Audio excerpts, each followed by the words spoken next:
욥기 35장 6절 7절 말씀인데요. 제가 가진 성경은 구약 796페이지입니다. 우리 두 절의 말씀이니 합독하시도록 하겠습니다. 35장 6절 7절 욥기 35장 6절 7절입니다. 함께 읽겠습니다. 그대가 범죄한들 하나님께 무슨 영향이 있겠으며 그대의 악행이 가득한들 하나님께 무슨 상관이 있겠으며 그대가 의로운들 하나님께 무엇을 드리겠으며 그가 그대의 손에서 무엇을 받으시겠느냐. 아멘. 저는 오늘 이 시간 욥기 35장 6절과 7절 말씀을 가지고 하나님과 가까이 그리고 구별되게라는 제목으로 말씀을 나누려고 합니다. 오늘 우리가 읽은 본문 6절 7절에 말씀이 담긴 욥기 35장의 말씀은요, 욥의 두 번째 독백이 끝난 뒤에 32장부터 시작이 됐죠. 32장부터 시작된 엘리후의 말의 일부분입니다. 욥은 두 번째 독백 속에서 내가 이렇게 선하게 살고 한 번도 죄 지은 일도 없고 하나님께서 기뻐하시는 일만 했음에도 불구하고 나를 왜 이렇게 힘들게 하냐고, 내가 경건하게 살았는데 하나님은 나에게 이런 고통을 주십니까? 내가 이렇게 애통해하고 울부짖고 기도하는데 하나님은 왜 나를 돌보지 않으십니까? 라며 자신의 답답한 마음을 토로합니다. 어쩌면 이 욥의 이 토로는 우리들의 토로가 될 수도 있어요. 우리들도 그렇지 않습니까? 내가 선하게 살았는데 왜 하나님 기쁘시게 하는 일만 했음에도 불구하고 왜 이렇게 힘들게 하십니까? 뿐만 아니라 내가 경건하게 살았는데 왜 나에게 이런 고통을 주십니까? 어떠한 일이 우리 안에 있을 때 이런 고백 우리는 한 번쯤은 해보았을 것입니다. 이런 답답한 마음을 토로한 욥, 이런 욥의 말을 들은 엘리후가 오늘 본문 말씀이 6절과 7절에서 무엇이라고 이야기합니까? 오늘 이렇습니다. 6절 7절에 기록된 엘리후의 말은 우리가 무슨 일을 한들 하나님께 손해될 것이 하나도 없다라는 것입니다. 오늘 우리가 읽은 6절 7절의 말씀을 간단하게 이야기하면요, 우리가 무슨 일을 한들 하나님께 손해가 될 것이 하나도 없다. 다시 말해 우리가 의롭게 산들 그것이 하나님께 보탬이 될 일도 없을 뿐만 아니라 하나님께 어떤 유익도 될 수 없다라고 말하며 불평으로 나아가는 욥을 질타하고 있다 이것이죠. 즉 욥, 너가 지금 의롭게 살았다라고 이야기하고 나는 범죄한 일이 없고 나는 기도만 열심히 하고 살았다라고 하는데 이것이 하나님께 무슨 상관이 있겠느냐? 아무 상관없다라고 이야기하는 것입니다.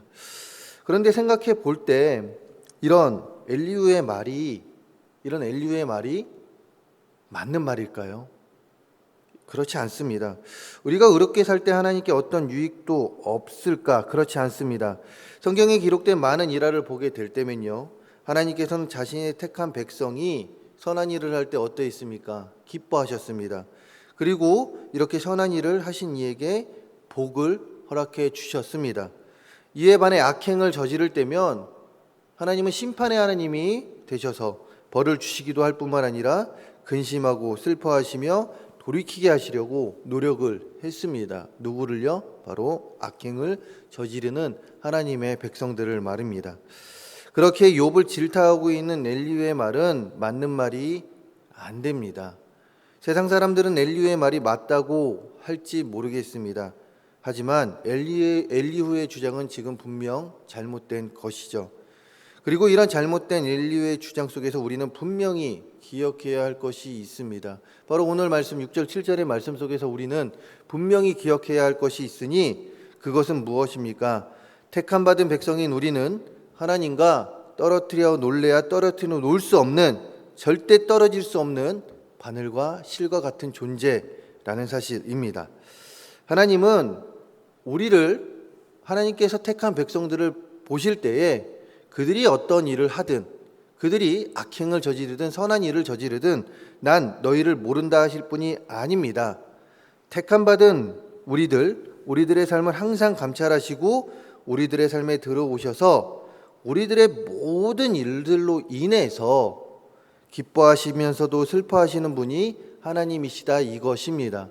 바로 옆에 우리 같이 신앙생활 하시는 우리 옆에 계신 성도님들이 아니라 바로 나의 모습, 우리의 모습을 통해서 스스로의 모습을 보시고 기뻐하시고 슬퍼하시는 분이 하나님이시다 이것입니다.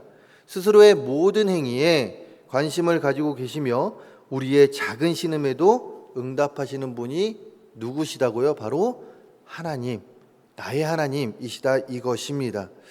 그러므로 우리는 하나님과 어떤 관계를 유지해야 하겠습니까? 엘리후의 말대로, 이 잘못된 말대로 나랑 상관이 없으신 그 하나님, 그렇기 때문에 내가 기도를 해도 되고 기도를 안 해도 되고, 내가 선한 일을 해도 되고 선한 일을 안 해도 되고, 그런 관계를 유지해서는 안 됩니다. 우리는 우리의 창조주 되시는 하나님과 더욱 친밀한 관계를 유지하며 우리의 모든 행동이 하나님의 말씀 위에 단단히 세워져 살아갈 수 있는 자들이 되어야 할 것입니다. 이런 의미에서 하나님과 우리의 관계를 한번 다시금 생각해 보시기 바랍니다. 하나님과 가까운 곳에 우리는 서 있습니까? 스스로의 삶을 돌아보았을 때, 스스로의 신앙생활을 돌아보았을 때 나는 하나님과 정말 가까운 곳에서 생활하고 있습니다라고 당당히 고백할 수 있습니까? 아니면 하나님, 당신은 가까이 하기엔 너무 먼 분이십니다라고 이야기하며 하나님과 어느 정도의 적당한 거리를 유지한 채 신앙생활을 하고 있으십니까? 하나님과 더욱 친밀한 관계를 유지하며 하나님과 함께 호흡하며 동행하는 삶 가운데 행복한 매일매일을 보내는 우리 모두가 되기를 간절히 소망합니다.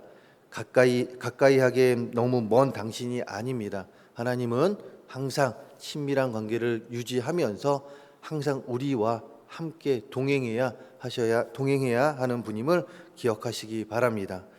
더하여 욥을 향한 엘리후의 말을 통하여 다른 사람들이 행하는 잘못을 내가 해서는 안 됨을 가르쳐 주는데요. 우리가 읽지 않았지만 16절 말씀에서 엘리후는 다음과 같이 말합니다. 16절의 말씀은 다음과 같이 기록되어 있는데요. 욥이 헛되이 입을 열어 지식 없는 말을 많이 하는구나 라고 기록하고 있습니다. 16절에 기록된 욥을 향한 엘리후의 말은요, 욥의 다른 세 친구들과 별반 다름이 없는 말입니다. 무슨 말이냐면 욥의 세 친구들 엘리바스와 빌닷과 소발, 그들이 욥과 이야기를 함에 있어서 28장 이전에 이제 욥과 이야기하면서 그들 세 명이 공통적으로 주장했던 것이 무엇이었습니까? 바로 인과응보였습니다. 즉 욥이 죄로 인하여 벌을 받고 있다라고 그들은 계속해서 욥에게 이야기했다 이것이죠. 위로가 아닌 욥을 정죄하였습니다. 지금 고통을 당하고 있는 욥을 위로해줘도 모질랄 판에 그들은 정죄하였다라는 것이죠. 그런데 16절 말씀뿐만 아니라 35장의 말씀을 볼 때면 엘리후도 그 세 친구들과 비슷한 말로 욥이 죄인이라고 정죄하고 있습니다. 그래서 12절에 기록하고 있듯이 욥이 악인이기에 욥의 기도가 응답되지 않는 것이라고 주장하고 있는 것이죠. 사실 엘리후는 욥과 다른 세 친구들의 대화 내용을 자세히 들은 자입니다. 끝까지 들은 자입니다. 그 옆에서 들은 자였다 이것이죠. 그 가운데 자신들의 의견만 맞다고 주장하는 욥의 세 친구들의 이야기가 답답하여 다른 이들에 비해 어린 나이임에도 불구하고 세 친구들에게 자신의 이야기를 한 자입니다. 그들이 잘못했다고 말입니다. 그런데 엘리후가 지금 그들과 동일한 모습을 보이고 있다 이것이죠. 사람에게 있어서 다른 사람을 평가함이 너무나도 익숙합니다. 그렇기에 다른 사람이 잘못을 하게 되면 그들을 질타함과 동시에 나는 그들과는 다른 모습으로 살아가야지라고 결심할 때가 많이 있습니다. 그런데 정작 이렇게 결심을 한 자들의 삶은 어떠합니까? 어느 순간 그 스스로의 결심은 무너져 다른 사람, 즉 잘못을 했던 자들과 동일한 모습을 보이거나 혹은 그들보다 더 심한 모습을 보이며 살아갑니다. 그러면서 이야기합니다. 남은 잘못했고 동일한 행동을 하는 내 자신은 맞다고 말입니다. 요새 말로 무엇입니까? 바로 내로남불이죠. 우리는 분명히 기억해야 합니다. 우리의 눈에 보이는 다른 사람의 잘못된 모습들이 우리들의 삶에 보여진다라면 그것은 분명 잘못된 행동이라는 것을 말입니다. 즉, 다른 사람의 잘못된 모습들이 우리들의 삶 속에 보여져서는 안 된다 이것이죠. 다른 사람들의 잘못된 행동이 우리 안에 보여진다라면 그것은 괜찮은 일이 아니라 그 또한 잘못된 일이라는 것을 우리는 분명히 기억하며 살아야 합니다. 그렇기에 이 세상에서 다른 사람들과 함께 살아가지만 믿지 않는 자들과 함께 살아가는 우리들이지만 우리는 세상 사람들과 다른 특별한 신분을 가진 자, 즉 주의 자녀로서 로마서 12장 2절에서 기록하고 있듯이 구별된 삶을 살아가야 하는 자들임을 기억하며 이런 구별된 자로서 남들에게 모범이 되는 삶, 그리스도의 향기를 내뿜으며 살아가는 자들이 되어야 한다 이것입니다. 내로남불, 우리들의 삶 속에서 보여서는 안 되는 행위임을 기억하시기 바랍니다.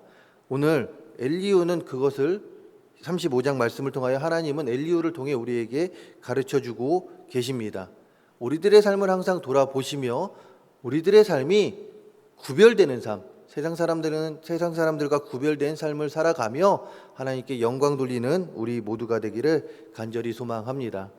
그렇다면 어떻게 할 때 하나님과 더욱 친밀한 관계를 맺으며 내로남불이 아닌 그리스도의 향기를 내뿜으며 살아가는 자들이 될 수 있을까요?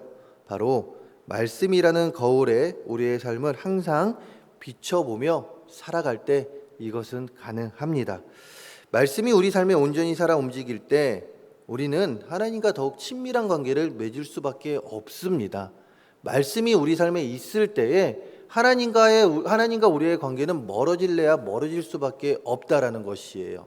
우리가 하나님의 말씀에 순종하고 그 말씀에 항상 우리의 삶을 비춰볼 때 우리는 그 말씀에 순종한 삶을 살아갈 수밖에 없는 자들이 됩니다. 그러면 어떻게 됩니까? 하나님과의 관계는 점점 가까워질 수밖에 없다라는 것이에요. 말씀에 우리들의 삶을 비춰보시기 바랍니다. 그리고 또한 이 말씀에 우리들의 삶을 비춰볼 때 다른 사람의 잘못된 모습이 우리 삶에 당연하게 보이지 않게 됩니다. 그러면서 다른 사람의 잘못이 우리들의 삶에 나타내어지지 않게 된다 이것이죠. 그들은 비록 잘못했을지언정 우리는 바른 길, 정도의 길을 걸어가는 자들이 될 수 있습니다. 무엇 때문에요? 바로 하나님의 말씀 때문에 그렇게 된다 이것이죠. 하나님의 말씀이라는 거울 우리 안에 있습니까? 그냥 핸드백에 들고 다니는 손거울, 나의 모습을 보는 그 손거울이 아닌 하나님의 말씀이라는 그 거울을 항상 소지하고 다니며 매일의 삶 속에서 보여지는 우리의 삶을 비춰보시기 바랍니다. 그리고 그 말씀에 합당한 삶을 살아가는 우리 모두가 되기를 간절히 소망하며 그 말씀에 합당한 삶을 살아갈 수 있도록 매일같이 노력하시기 바랍니다. 우리는 깨닫지 못할 때가 많이 있지만 하나님은 우리의 작은 신음에도 반응하시며 우리의 삶과 매우 깊이 연관되어 우리 곁에서 항상 우리를 바라보고 계십니다. 지금도 이 자리에서 우리와 함께하고 계시는 분이 하나님이시며 우리가 이 교회를 나가 우리의 삶의 자리로 돌아갈 때도 우리의 작은 신음에도 응답하시는 분이 바로 하나님이십니다. 그렇게 우리의 삶은 택함받은 주의 자녀인 우리의 삶은 항상 하나님을 경외하며 그리스도의 향기를 내뿜으며 살아가는 자가 되어야 합니다. 오늘 하루의 삶 속에서 하나님을 십자가를 가슴에 더욱 담고 십자가 앞에 부끄럼 없는 삶을 살아가려고 노력하는 우리 모든 성도님들이 되시기를 간절히 소망하며 그 가운데 하나님께 더욱더 영광 돌리며 택함받은 주의 백성으로서 하나님의 자녀로서 부끄럼 없이 살아가는 우리 모두가 되기를 주님의 이름으로 축원합니다. 기도하겠습니다. 할렐루야. 사랑과 은혜가 많으신 하나님 아버지, 하나님은 한 번도 우리의 곁에서 떠나신 적이 없었습니다. 하지만 우리가 부족하여 하나님 당신은 가까이 하기엔 너무나도 먼 당신이라고 이야기하며 살아왔음을 고백합니다. 그리고 또한 다른 사람의 행위는 질타하며 나 또한 하나님 아버지시여 스스로가 그들의 잘못된 모습을 보이며 살아왔음을 고백합니다. 하나님, 이런 우리들의 삶을 다시금 말씀 위에 올려놓습니다. 그리고 돌이킵니다. 하나님, 그 가운데 하나님께 더욱더 친밀한 관계를 유지하며 그 말씀 위에서 부끄러움이 없는 삶을 살아가려고 할 때 우리에게 힘 주시고 능력 주시며 지혜 주셔서 하나님의 자녀로서 더욱더 힘써 나아갈 수 있도록 부끄러움 없이 살아갈 수 있는 우리 모두가 되게 하여 주시옵소서. 아름다운 예물 드린 손길들을 기억하여 주사 그 예물 하나님 나라 건설에 앞장쓰여지는 귀한 예물 되게 하여 주시고, 하나님의 뜻이 있고 더욱더 귀한 곳에 쓰여지는 아름다운 예물들 될 수 있도록 도와주시옵소서. 뿐만 아니라 많은 기도 제목들 가지고 있는 우리 모든 성도님들의 삶, 그 기도 제목에 응답하여 주시고, 오늘도 하나님 이름 아래서 말씀 안에서 승리하는 삶 살아가는 우리 모든 성도님들 되게 하여 주시옵소서. 이 모든 말씀 예수 그리스도의 이름으로 기도합니다. 아멘.